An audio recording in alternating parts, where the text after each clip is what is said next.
Buenas tardes, iglesia. Todos los que nos han apoyado durante todo este tiempo, a todos los que siguen al Ministerio Ribera del Quebar, queremos agradecerles ese apoyo. Queremos ratificarle nuestro compromiso de intercesión, de oración, de bendición hacia ustedes, hacia sus familias, los pastores, los ministerios que nos han apoyado. Muchas gracias. Nosotros estamos firmemente comprometidos con la expansión del Evangelio, con la predicación bíblica, cristocéntrica, con instar a nuestra pequeña congregación para que sea una congregación íntegra, consagrada. Estos días que estamos viviendo han traído una serie de caos en los pensamientos, una serie de caos, de confusión. Algunos creen que vamos a renacer para hacer las cosas de manera diferente y de manera mejor. Como pastor firmemente creo que no es así, iglesia. Como pastor creo que Dios a nosotros, que estamos tan acostumbrados a escuchar el mensaje de salvación, que estamos tan acostumbrados a escuchar el mensaje bíblico, creo que nos está confrontando con la eternidad de una forma que nunca antes había confrontado a su iglesia. Yo recuerdo cuando estaba en el Instituto Bíblico, mi maestra de Hechos en aquellos años nos preguntó que cómo nos parecía el inicio de la iglesia. Entre una serie de preguntas llegamos a otra pregunta que confrontaba a esa pregunta. ¿Qué tiempo es más difícil para la iglesia de Cristo? ¿Sus inicios o sus finales? Entre la cantidad de participaciones que hubo, hemos llegado a la conclusión de que los días para la iglesia cristiana, los días más difíciles son los días finales. Con esto no quiero decir que no va a haber un avivamiento. Muchos lo están esperando. Me incluyo, yo creo que puede haber o que hay un despertamiento espiritual. Un despertamiento espiritual no es un brote de alabanza y la cantidad de salmistas como han surgido, la cantidad de predicadores y ministerios que hasta se están inventando. Creemos nosotros que un avivamiento es la búsqueda de Dios, es la expansión del Evangelio, es la predicación del Evangelio. Es la vida de santidad, es la vida de integridad y de consagración, es el compromiso con la iglesia misma. Hoy, en este pensamiento, queremos hablar un poquito acerca de lo que es la historia y de cómo la historia, como la maestra nos lo preguntaba en su momento, se confronta con la actualidad. ¿Cómo se pelea la historia? ¿Cómo tenemos que aprender de la historia? ¿Qué tenemos que extraer de la historia y aplicarlo a la actualidad? Entonces, pensando en esto, yo quiero que hablemos un poquito acerca de lo que son las 7 iglesias que se encontraban en el Asia Menor. La profecía es muy polémica, la naturaleza de la profecía es muy polémica. Hay una escuela de interpretación profética futurista. Esta escuela nos enseña que todo lo que la profecía bíblica nos enseña tiene un cumplimiento futuro. Hay algunos que la interpretan de una forma alegórica, es decir, que su aplicación o su interpretación se interpreta completamente para la vida espiritual de acuerdo a cómo la gente vaya sintiendo que se tiene que interpretar. Es muy subjetiva, la aplicación metafórica es muy subjetiva porque responde y es motivada por los sentimientos. Pero algunos otros la interpretan de una forma preterista, es decir, ya pasó y ya no va a pasar porque ya pasó.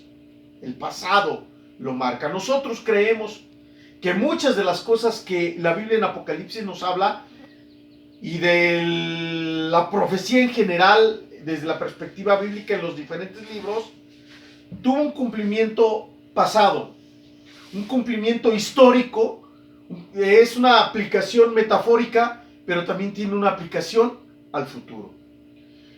Cuando nosotros hablamos del Apocalipsis, particularmente del capítulo 2 y del capítulo número 3, el Apocalipsis tiene una característica en su capítulo 2 y en su capítulo 3, una característica muy hermosa.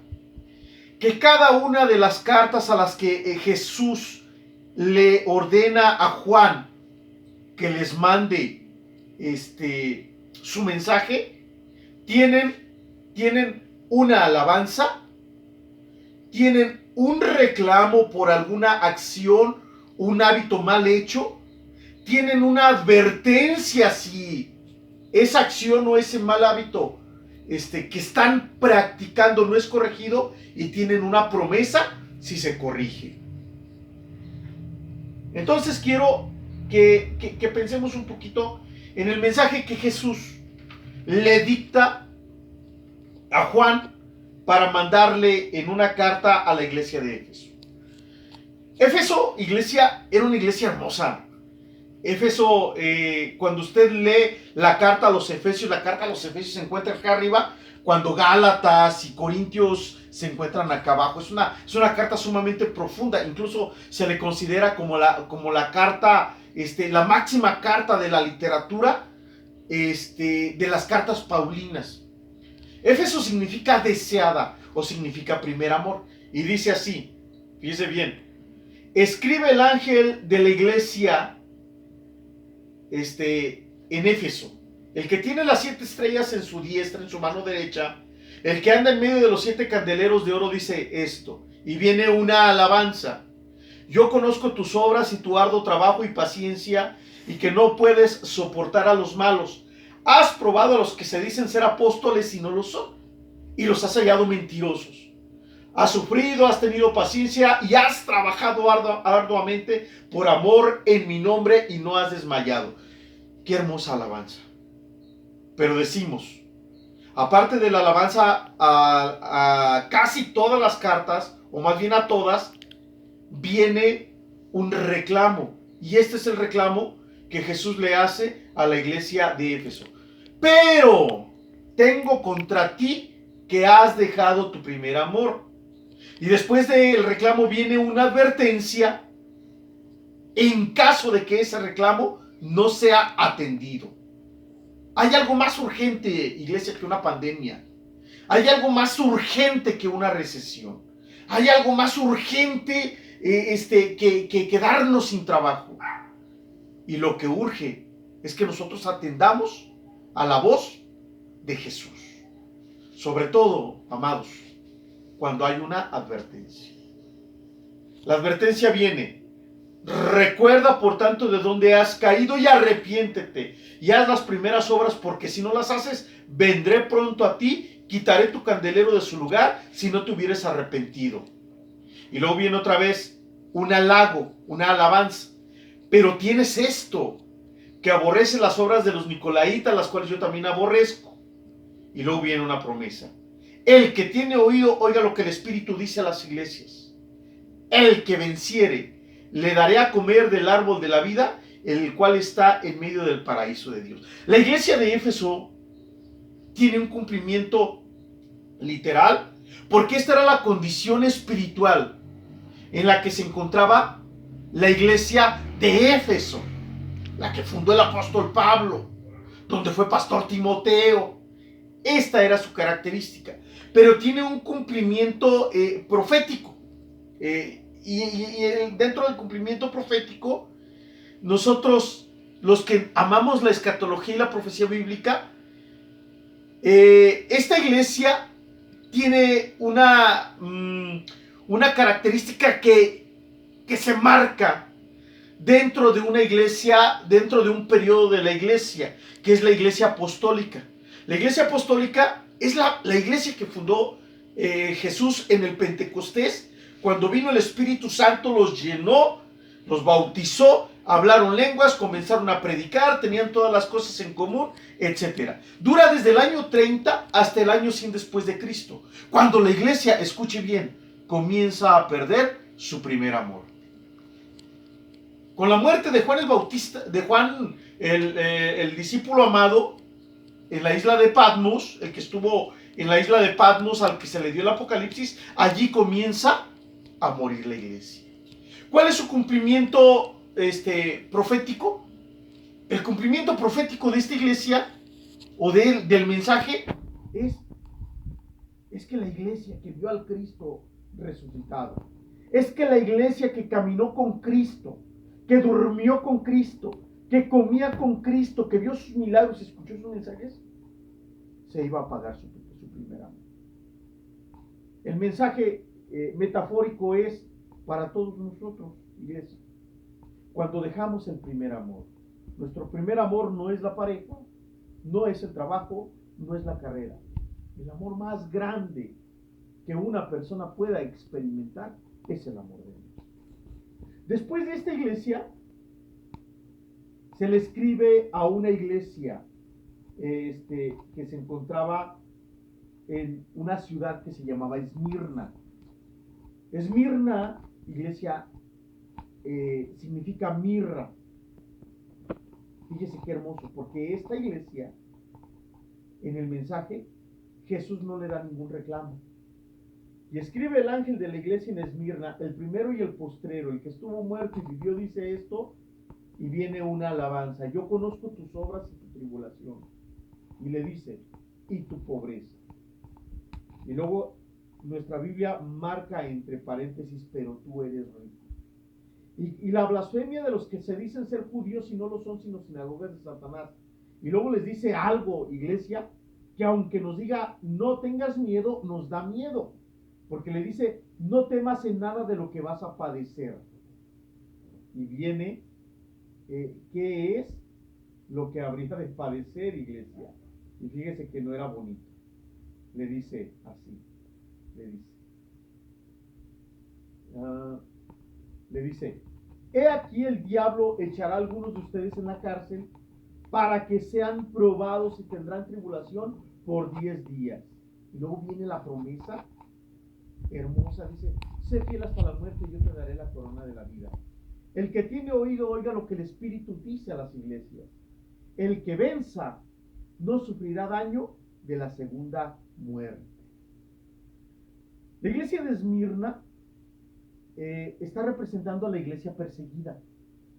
La iglesia perseguida, iglesia, comenzó en el año 100 con la muerte de Juan, el discípulo amado, y terminó en el año 313 con el edicto de Constantino, cuando este emperador se dio cuenta de que la persecución no estaba limitando la acción y el crecimiento de la iglesia, hizo de la iglesia que fuese la religión oficial del Estado. Y allí comienza una decadencia que duró años, miles de años. Una decadencia que lastimó, que laceró, que llevó a la iglesia a una serie de blasfemias, de acciones verdaderamente dolorosas al corazón de Dios. Pero en Esmirna, mis amados hermanos, lo que el mensaje nos está diciendo es que la iglesia iba a ser perseguida durante 200 y tantos años. Fuerte mensaje, por eso significa mirra, porque la mirra era esa savia que le untaban a los muertos, era ese aroma, porque simbólicamente el sacrificio que iba a estar haciendo la iglesia al ser perseguida le iba a agradar a Dios. Por eso dice el Salmo que es agradable a los ojos de Dios la muerte de sus santos. ¿Duele? Por supuesto que duele. Hay una historia de el obispo de este lugar, de Policarpio. A Policarpio lo fueron a apresar toda una legión de soldados. Los soldados estaban preparados para llegar a capturar a un tal Policarpio. Y allá se encontraba Policarpio en el portal de su casa esperando, porque sabía que se lo iban a llevar preso. Cuando el pelotón de soldados llegó a capturar a Policarpio, Cuenta el biógrafo de Policarpio que cuando lo vieron, los mismos soldados estaban en una serie de preguntas y en dudas diciendo, por este pobre anciano nos mandaron a toda la legión de soldados. Los invitó a desayunar Policarpio, según su biógrafo, se subió a orar, se lo llevaron preso, lo amarraron a la hoguera y a punto de que le echaran fuego a la hoguera, Policarpio, iglesia, Policarpio, se le dio la oportunidad de decirle, te vamos a perdonar la vida si niegas a Jesucristo. Y dice la historia, dice el biógrafo de Policarpio, que él dijo, 86 años he servido a Jesucristo y nunca me ha fallado. ¿Por qué habré de negar y de maldecir a aquel que me salvó? Y murió en la hoguera. Y se dice que su cuerpo, al haber sido calcinado, en lugar de despedir un aroma putrefacto, un aroma desagradable de carne calcinada, su cuerpo despedía un aroma ante todo el auditorio que había presenciado su martirio. Agradable es a los ojos de Dios la muerte de sus santos. Esta iglesia tiene su representatividad del año 100 al año 313 después de Cristo. Después viene el mensaje a la iglesia de Pérgamo. La iglesia de Pérgamo, mis amados hermanos, es una iglesia que es representada por la iglesia imperial, que es del año 315 al 476. Pérgamo significa totalmente casada, porque fue el tiempo en el que la iglesia se casó completamente con el mundo. La iglesia perdió su esencia, su espiritualidad. Si a usted le cuesta 10 años restaurarse, caminar con Cristo, consagrarse, tener hambre y sed de su presencia, le cuesta solamente un mes para caer. Pérgamo llegó el mensaje de esta manera. Escribe el ángel a la iglesia que está en Pérgamo, el que tiene la espada aguda de 2 filos dice esto. La alabanza viene. Yo conozco tus obras y dónde moras, donde está el trono de Satanás, pero retienes mi nombre y no has negado mi fe. Ni aun en los días en que Antipas, mi testigo fiel, fue muerto entre ustedes, donde mora Satanás. Y luego le dice una advertencia.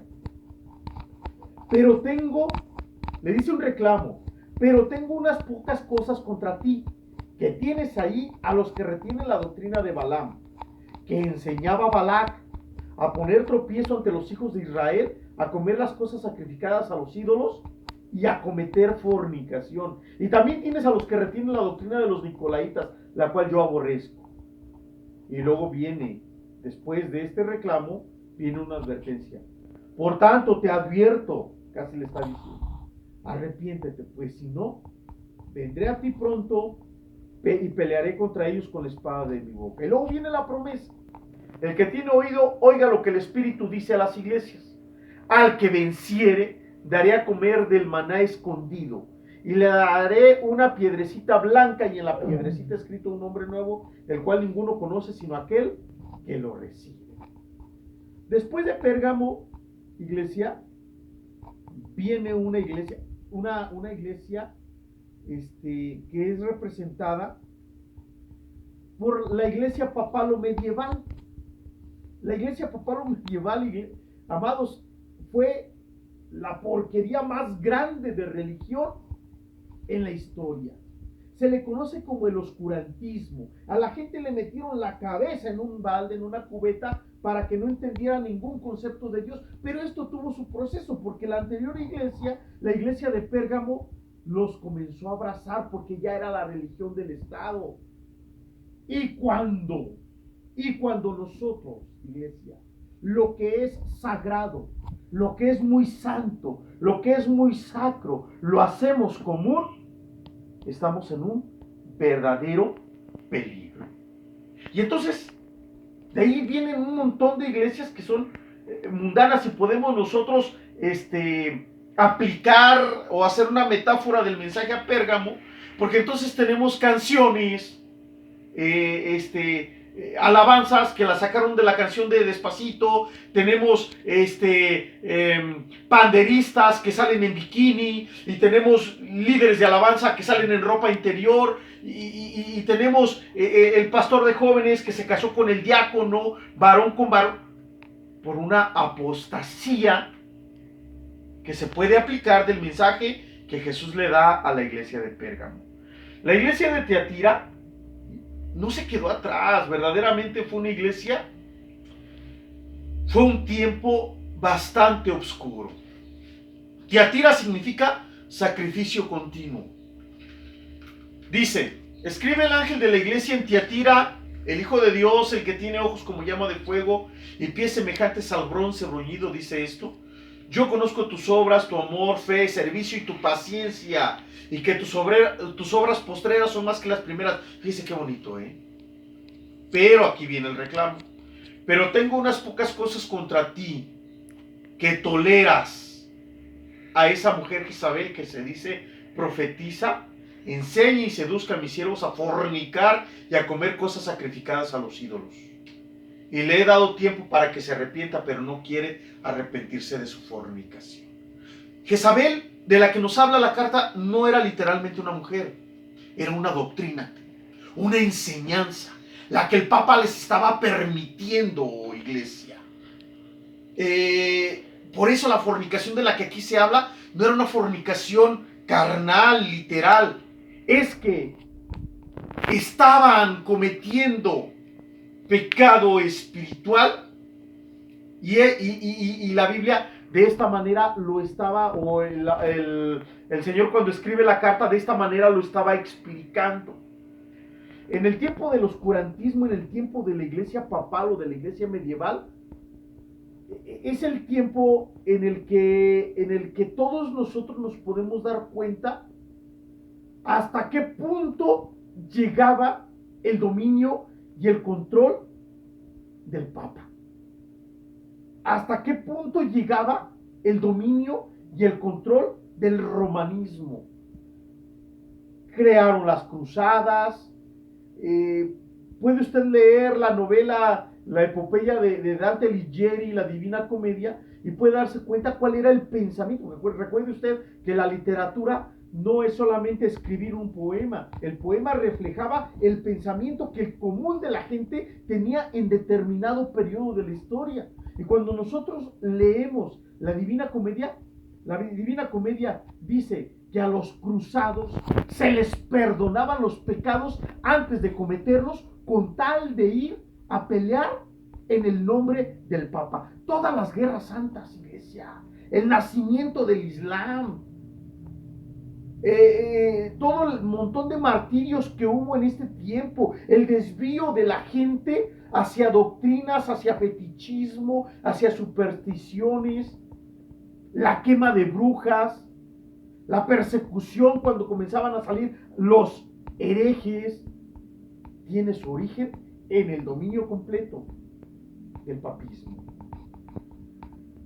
Viene una advertencia: he aquí yo los arrojo en cama y en gran tribulación a los que con ella adulteran, si no se arrepienten de las obras de ella, y a sus hijos heriré de muerte, y todas las iglesias sabrán que yo soy el que escudriña la mente y el corazón, y el que dará a cada uno según sus obras. Pero viene una promesa, y una promesa muy, muy hermosa. Pero a ustedes y a los demás que están en Tiatira, a los que no tienen esa doctrina, a los que no han conocido lo que ellos llaman las profundidades de Satanás, yo les digo, no les voy a poner otra carga, pero lo que tienen, reténganlo hasta que yo venga. Al que venciere y guardare mis obras hasta el fin, yo le daré autoridad sobre las naciones y las regirá con vara de hierro, y serán quebradas como vaso de alfarero, como yo también la he recibido de mi Padre, y le daré la estrella de la mañana. Y luego dice: el que tiene el Espíritu, dice así a las iglesias. Jesús se presenta a esta iglesia de Tiatira como el Hijo de Dios, una mirada que penetra y que discierne todo. Porque Él ve todo de las iglesias. Él ve lo bueno y lo malo, el amor, el servicio, la paciencia, la fe. Él sabe lo que las iglesias están atravesando, lo que los pastores que tienen su sustento en los diezmos de los congregantes fieles hacen falta para el sustento pastoral. Él lo sabe todo, Él lo ve todo. Ojalá y que nada más seamos alabados por el esfuerzo, el esmero, por la entrega, por la paciencia, porque no nos ha importado romper los zapatos caminando, porque no nos ha importado pasar hambre. Pero hay de aquellos que tienen el ministerio como un modus vivendi. Hay de aquellos que tienen el ministerio como un enriquecimiento y una manipulación espiritual de sus congregantes. Mucho cuidado. Después de Tiatira viene una iglesia, porque Dios escucha todo. Puede ser en una hora, en una semana, en un mes o en muchos años, pero Dios responde el clamor de su remanente. Porque aun cuando en este tiempo estaba tan podrida la religión, Dios siempre preserva un remanente. Y en Sardis comienzan a brotar los remanentes. Sardis precisamente eso significa remanente o lo que dice el reclamo. El que tiene los 7 espíritus de Dios y las 7 estrellas dice esto: yo conozco tus obras, que tienes nombre de que vives y estás muerto. Sé vigilante y afirma las otras cosas que están por morir, porque no he hallado tus obras perfectas delante de Dios. Y después viene la advertencia: acuérdate de lo que has recibido y oído, y guárdalo y arrepiéntete, porque pues si no velas, vendré sobre ti como ladrón y no sabrás a qué hora vendré sobre ti. Y viene la alabanza: pero tienes unas pocas personas en Sardis, el remanente, que no han manchado sus vestiduras y andarán conmigo en vestiduras blancas porque son dignas. Y la promesa: el que venciere será vestido de vestiduras blancas, y no borraré su nombre del libro de la vida, y confesaré su nombre delante de mi Padre y delante de sus ángeles. Este representa la iglesia reformada del año 1453 al año 1648, cuando salen los reformadores, cuando los reformadores, hastiados del romanismo, del papismo y de las doctrinas absurdas que tenía el romanismo, Dios comienza a hablar a sus corazones. Como con Jerónimo de Savonarola, como con Martín Lutero, que estando orando leyó una parte de la Biblia que dice: el justo por su fe vivirá. Y entonces Martín Lutero dijo: ah, caray, ¿cómo es posible que si el justo por su fe vivirá, cómo es posible que nosotros les cobremos las indulgencias a la gente? Porque el romanismo había enseñado lo que tanto nosotros congregacionalmente hemos enseñado, que iba la gente a hacer sus penitencias por las almas de sus muertos, y les enseñaron que echaran las monedas y el dinero al arca de las limosnas, y en el momento en que la moneda tocara el fondo o hiciera ruido, en ese momento el alma de su ser querido salía del purgatorio y se iba al cielo. ¿Usted puede creer semejante tontería? Pues eso es lo que enseñaban los papas. Por eso Martín Lutero se enojó y no le importó enfrentarse con el mismo infierno ni con el ejército más poderoso del mundo. Y entonces, iglesia, comenzó la reforma. Pero dice: tiene el nombre de que vives y estás muerto. Qué contraste debe de haber sido el estado moral y espiritual de Sardis. Porque tener el nombre de vivir es tener la reputación de ser cristiano, de ser creyente, cuando realmente se está muerto para Dios. Es decir, no se tiene una verdadera relación con Él. Créame lo que así hay muchísima gente en el mundo que afirma tener una relación con el Cristo resucitado, que afirma, pero no la tiene. Él sabe que en su espíritu está muerto. La iglesia de Sardis solamente tenía el nombre de vivir, pero ya estaba muerta, ya no sentía nada. Que se había que orar, no tiene. ¿Usted conoce gente así? Así hay. Después de la iglesia Sardis viene el mensaje a la iglesia de Filadelfia. Fíjese que esta iglesia tiene una característica. Filadelfia y Esmirna tienen una característica hermosa. No tienen ningún reclamo. No eran perfectos, eran seres humanos. Y finalmente platicamos tanto de que la gente es gente, que estaban expuestos al pecado, estaban expuestos a agarrar doctrinas equivocadas, estaban expuestos a las peleas, estaban expuestos a lo que usted quisiera, porque la gente finalmente es gente, pero no tiene ningún reclamo. Esmirna, ningún reclamo, promesas nada más. Filadelfia no tiene reclamos. Dice: escribe el ángel de la iglesia en Filadelfia, esto dice el santo y el verdadero, el que tiene la llave de David, el que abre y ninguno cierra, y cierra y ninguno abre. Fíjese la alabanza, la palabra, la promesa hermosa que dice: yo conozco tus obras y aquí he puesto delante de ti una puerta abierta, la cual nadie puede cerrar.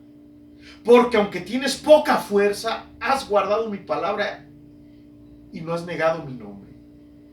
Y viene palabra hermosa, dice: he aquí yo entrego de la sinagoga de Satanás a los que se dicen ser judíos y no lo son, sino que mienten. Y aquí yo haré que vengan y se postren a tus pies y reconozcan que yo te he amado. Por cuanto has guardado la palabra de mi paciencia, yo también te guardaré de la hora de la prueba que ha de venir sobre el mundo entero, para probar a los que moran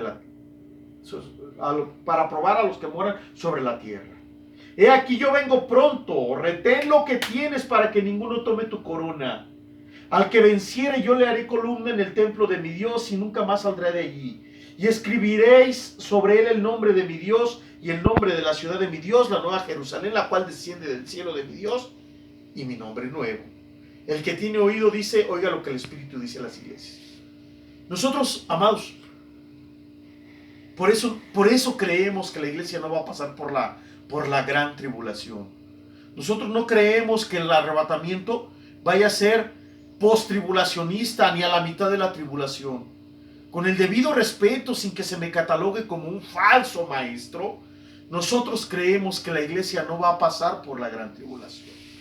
Dice: por cuanto has guardado la palabra de mi paciencia, yo también te guardaré de la hora de la prueba que ha de venir sobre el mundo entero, para probar a los que moran sobre la tierra. La iglesia de Filadelfia significa amor fraternal.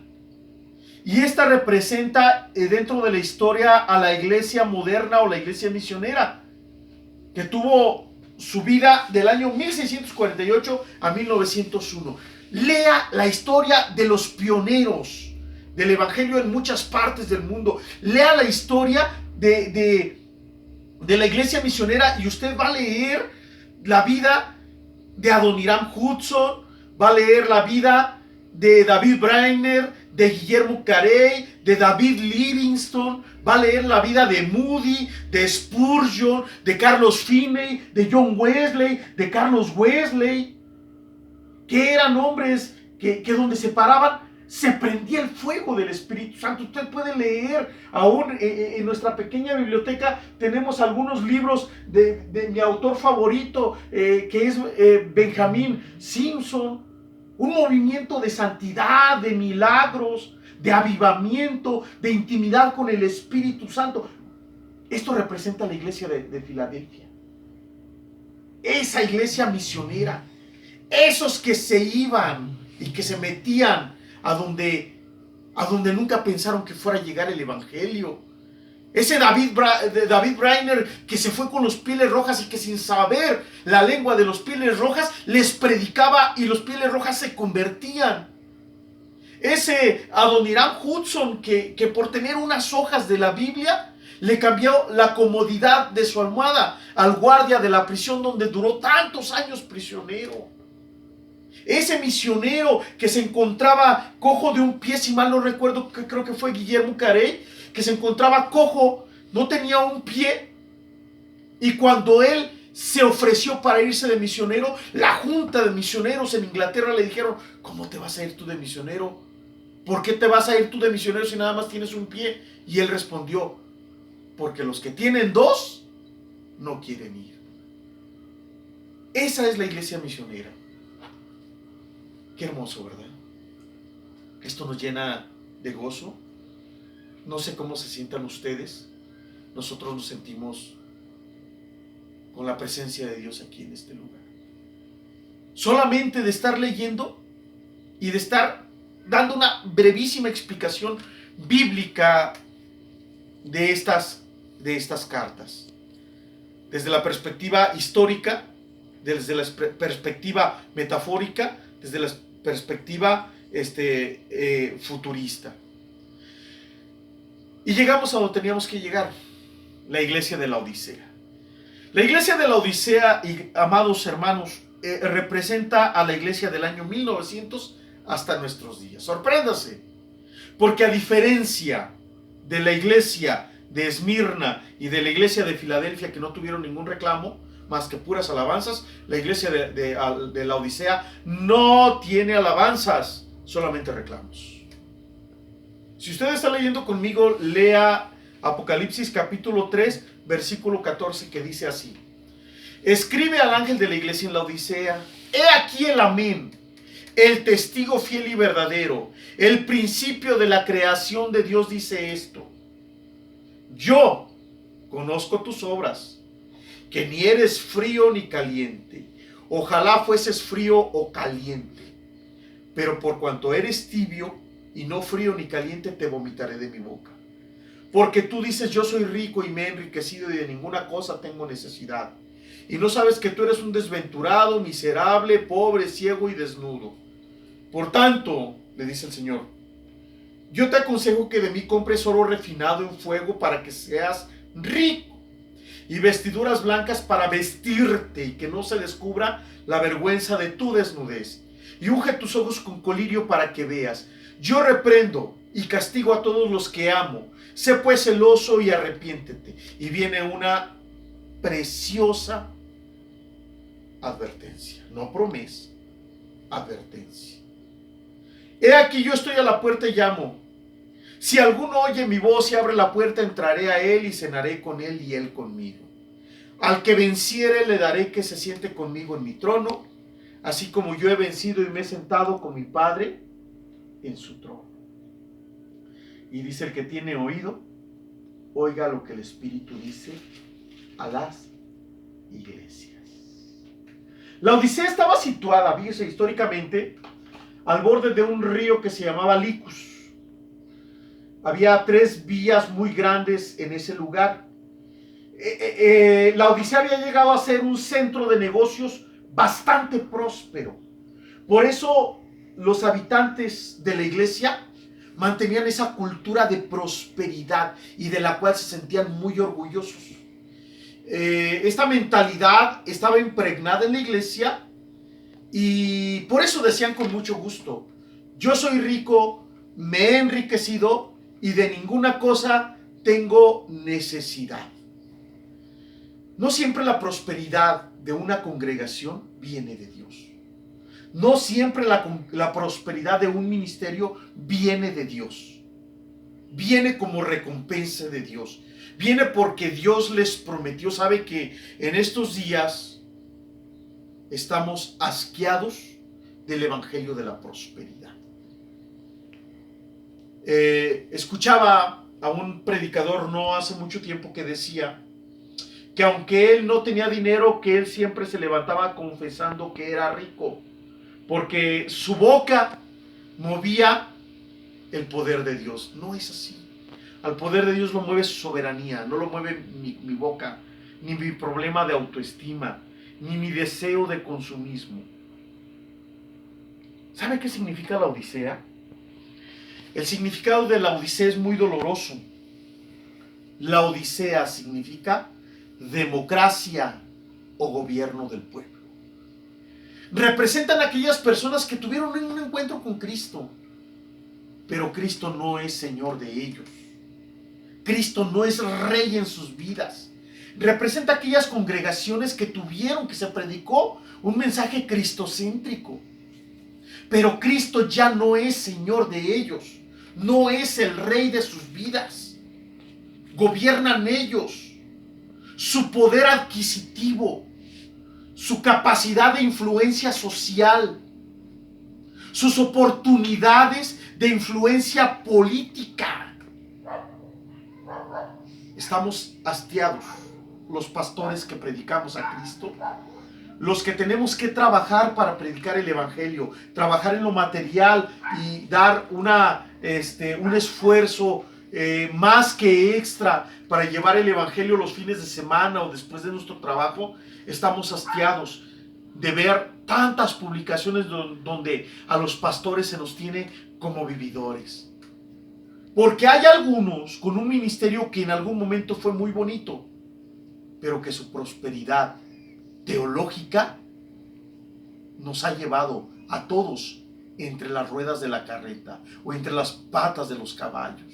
Nos han perjudicado, han lastimado al pastor, han lastimado al verdadero siervo, han lastimado al misionero que se da por la obra, han lastimado al que verdaderamente ha entregado su vida por un pequeño o por un grande remanente, y ellos no han escatimado en daños, solamente han buscado extraer el dinero de las iglesias, prometiéndoles que de esta manera ellos van a ser prosperados. Que por cierto, en los próximos días el Ministerio Rivera del Quebar estará predicando en vivo, en live, lo que es el abuso ministerial, el abuso espiritual.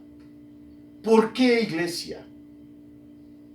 Porque en los últimos días esto es lo que estamos viviendo. Si a Éfeso lo caracterizó el inicio del decaimiento espiritual, a Esmirna lo caracterizó la fidelidad, en Pérgamo lo caracterizó que se casó con el mundo, con el Estado, si a Tiatira lo caracterizó el dominio religioso, si a Sardis le caracterizó el surgimiento de aquellos valientes, si en Filadelfia le caracterizó el envío de misioneros, a la iglesia que estamos viviendo en estos tiempos, amados, nos ha caracterizado la tibieza espiritual. Válgame Dios, estamos viviendo en días de pandemia. Yo estoy casi seguro que muchos de los congregantes que están haciendo altar en sus casas no tenían ni idea de cómo hacer un altar. Es más, no quiero ni exagerarlo, pero muchos de los pastores no sabían hacer un altar familiar.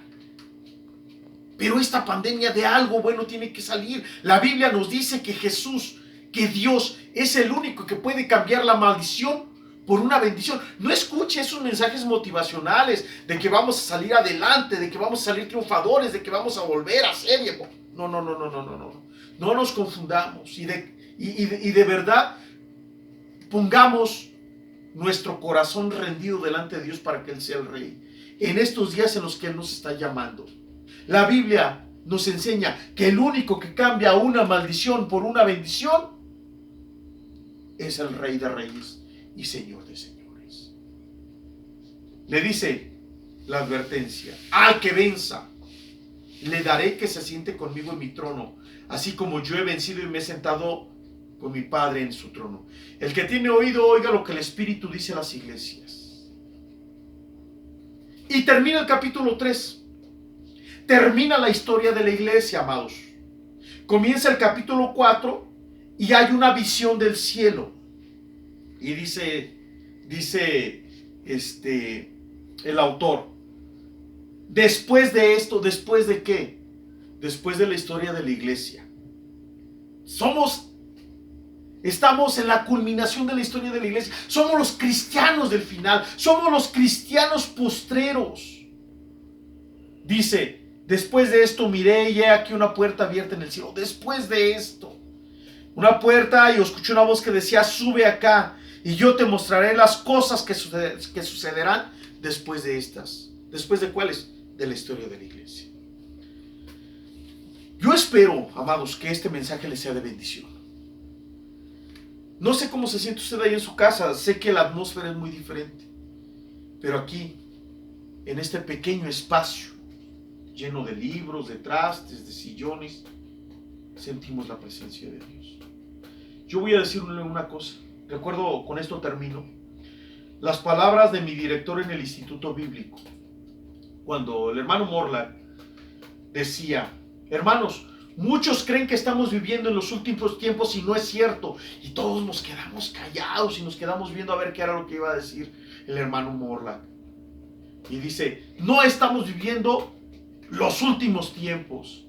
Dice, estamos viviendo los últimos momentos de los últimos tiempos. Iglesia que es representada por la Odisea, tenemos que evaluar firmemente, con mucha radicalidad, cómo es que estamos viviendo. Les dejamos este mensaje con todo nuestro corazón. Que Dios les bendiga. Gracias por escuchar.